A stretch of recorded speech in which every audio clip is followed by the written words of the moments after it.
Hello, everyone. Good evening. Welcome to. Oh, trying to find the. There you go. Carrow Road. Somewhere that has seen a victory for the first time since October and only the second time in the Championship since September, which is a long time. As the brilliant NCFC numbers, Steve Sanders, tweeted earlier this evening, Nathan Jones was appointed and sacked by Southampton in between Norwich's two home wins here. And I think most telling, sorry, my arm is almost dead, by the way. It's so cold. I've only got one glove on. So, well, I'll try and keep this as steady as possible. What was I saying? Yes. What was striking, actually, today was that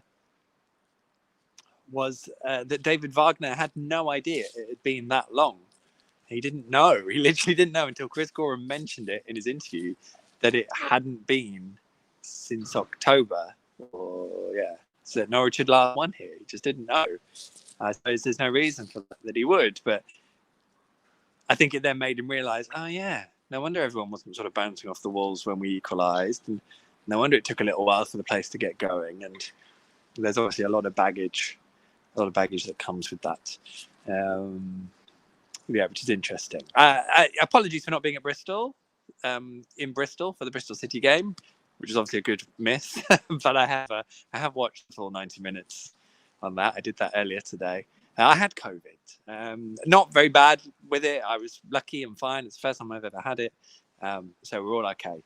But it was best I didn't go to the press conference or travel or go to the shareholders meeting on Monday night. So I missed quite a lot. But I think we're all caught up now. But yeah, this was a much better performance than that performance against Bristol City. And obviously the goals helped with that, and certainly in the dynamic of the game as well. But Norwich did find themselves a goal behind. It was a really poor goal to concede defensively. He didn't really clear the lines to the corner. I thought Angus got a little bit caught out. He ended up on the floor after trying to punch clear the cross at the corner. And then Hull worked it quite well, and it was a good finish for Jacob Greaves.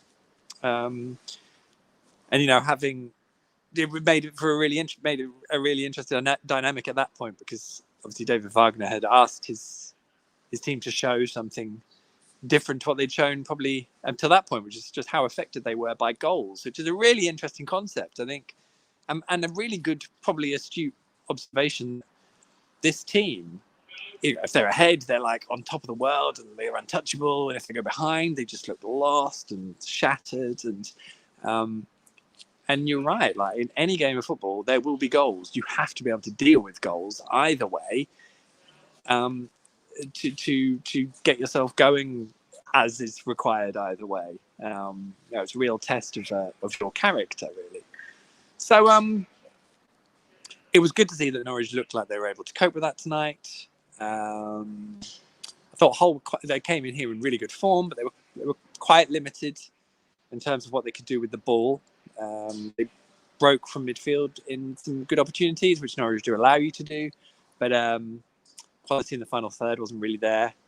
And Norwich got back on top in terms of territory. They scored relatively quickly after they'd gone behind through Kieran Dowell, which was good work from Anel. Hernandez was fantastic tonight. Why wouldn't you give him a new deal? I just think the guy is enthusiastic. He loves the club. You talk about cultural architects and things like that. The guy gets it. He's never short of commitment. To be honest, my favourite moment from Anel Hernandez was a tackle he put in. I can't remember if it was like towards the end of the first half or early in the second. Just chased back, won a tackle, and everyone went, yeah! And you're like, yes, that's what you need to see more of from everyone, not from Anel. Anel's great, he's going to put it in, and the unpredictability is sometimes difficult, but he I thought Hull, each time Anel got the ball, Hull were a bit like, they just sort of take that step back. It just gives a bit of space. And he's always been a really useful asset to have because of what he can do. To be honest, I don't really. I think it seems like a no-brainer. The guy wants to be here, and he's not really old. You don't have to give him huge amounts, but be fair. I'm sure Anel would be happy with that, and just do it. Just save yourself one of your rebuild jobs in the summer, because I don't think Norwich's fate is sealed or or either way, whether Onana's here or not. Just make life a bit easier with yourself, which is probably what I think they should have done with Alex Tete a couple of years ago, to be honest. But let's not go over old ground. And it was it got a big deflection in terms of the finish, but the guy was trying to throw in a block from quite short range. So the fact that it deflected in would be harsh on Kieran Dowell. Although I'd probably been berating him if he hadn't scored, because it was a wonderful opportunity, but he took it really well. So well done, Kieran. And then it was fairly even for the rest of the first half, but I would say Norwich probably had by far the better opportunities, and there were a couple Josh Sargent had towards the end of the half. And then the second half, I thought Norwich were really good, actually, really in control. They looked dangerous throughout, and then they got the goals. Wonderful take from Sara, again, assist from Hernandez. Lovely first time finish. Brilliant speaking to Gabby in the mix zone after the game, because the first time we spoke to him, he came out and I've forgotten his name now, but the interpreter basically did the interview, and Gabby didn't speak a word of English. It was all Portuguese, and he, you're like, okay, if Gabby comes out and speaks to us, he will be with the translator again, which is fine. It's only been a few months. Came out, did the whole thing in really confident, comfortable English. I mean, just brilliant, so impressive, and that says a lot about him, I think, in terms of him doing that and the speed at which he's done it. And I think an element of that shows in how comfortable and settled he's looking on the pitch as well, because he's looking a very useful player. I say this regularly, and it's not like a damning thing. He is an expensive player. He should look good at this level. So, but that's not to say that it's then not some credit due for the fact that he does. I think there's loads of areas and room for improvement. I think probably the big thing with him is that there is that room for improvement. He could become a really, really good player. And it will be interesting what the financial pressures are on Norwich over the coming seasons as to how long he gets to do that here, obviously, if he keeps impressing. But he's a lovely player, and he was very good tonight in a lot of what he did. That goal settled things down. There were then a couple of nervous elements to the game. Norwich ended up just having to defend a little bit, got a bit back foot. But Josh Sargent took a lovely goal late on to finally put the thing to bed. It was a nice finish. It was a good win from Adam Ida. We didn't see Teemu Pukki tonight. He was on the bench from the start. He was rested. David Wagner felt that he needed a rest and hadn't looked very fresh. The plan was to bring him on at some point, but he felt a calf taking a shot, and he didn't come out for a warm-up at half-time, although the suggestion was he felt his calf taking a shot at half-time. So I don't know if he came in after having taken a shot. So they're actually a bit worried about his calf now. It'd be ironic that if he gets injured from a half-time warm-up, having not started, to rest him. So hopefully that's not the case, because it's a very easy narrative, and I'll probably write the story to investigate it. There's an easy narrative to, of course, say, wow, Teemu was the problem. Look, Adam Ida and Josh Sargent started up front and everything was great. I don't agree. I think Teemu would have been perfectly capable of doing well tonight and probably scoring his first goal at Carrow Road in however many weeks it's been. I think he'd have done that himself. Because at points I thought the game was crying out for someone with the movement to run in behind and pull Hull apart a little bit, especially in the first half. And there were loads of spaces in the second half. It's just how these things work out, obviously. But hopefully it's not bad. That said, I thought it was great for Adam Ida to play so long. I thought there were some lovely touches. He's on a recuperation mission, so he deserves time and patience, but there were really promising signs. Not been the biggest fan of the role Josh Sargent has been playing, because he's been a bit quiet, but David Wagner's really enjoying it and what he's seeing from him.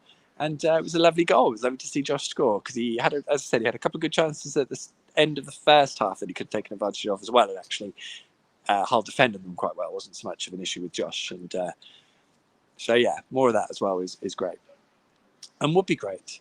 I think that's it, really. It's a pretty, a nice response from what have been a couple of difficult performances. And I'm probably, analysing myself a little bit at the moment, because it's been a difficult 18 months, and being told to sort your tone out because you're not being positive enough and stuff like that is quite annoying when you're trying to do a job that isn't just to spout how great everything is, even if it's not. I love this football club, and I will be critical of it if I think things aren't being done properly or aren't working out, and I try and do it in a really balanced, objective manner. It's hard to look at things game to game when the club seem a good chunk short of where they were in recent seasons, but the aim is still what it was, if not tougher. And you sort of sit back and think, well, what is the objective this season? What are you trying to do? And that's all fine. And there's all the bigger picture stuff. But, it's Valentine's night. Some things are more important than the bigger picture. And sometimes you just need to live in the present. And I think, you know what? Having gone into this game 10th to the 11th and thinking this is bang average mid-table championship fodder, and then getting to halftime and thinking this is kind of does look still like what this is going to be. Norwich showed that they are not quite there yet. They are a good team that can play well, they can create moments, and the full-time celebrations were really lovely here in this stand, in fact, with Wagner and the players celebrating with the fans who were here. It was a slightly gappy attendance, but probably not to be surprised by, given it's Valentine's night, and some people probably wanted to do other things, especially off the back of the result on Saturday. So, those in here would have enjoyed it.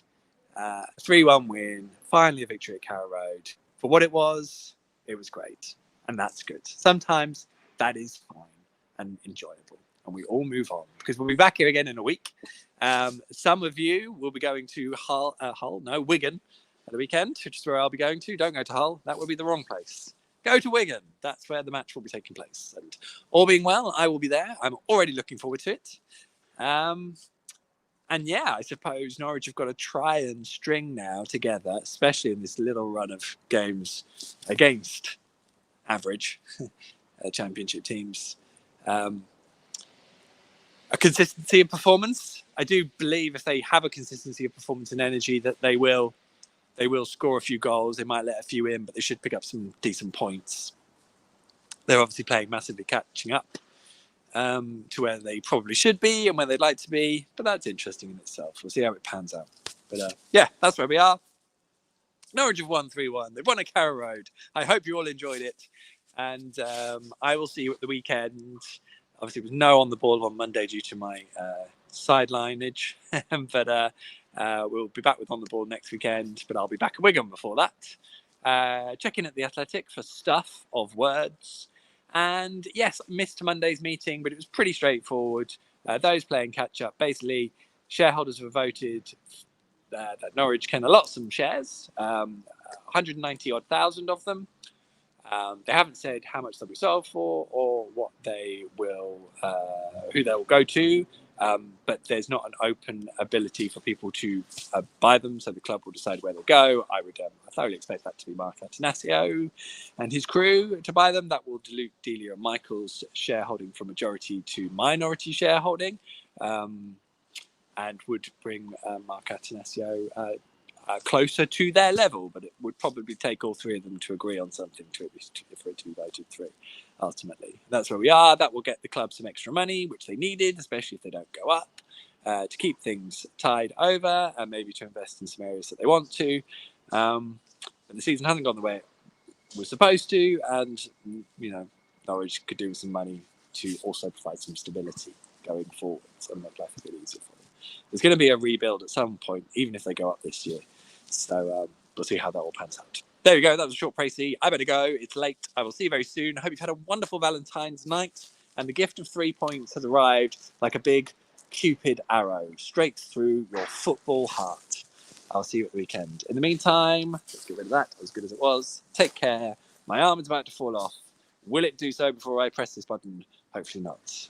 Good night and happy Love Day. So said Carlac.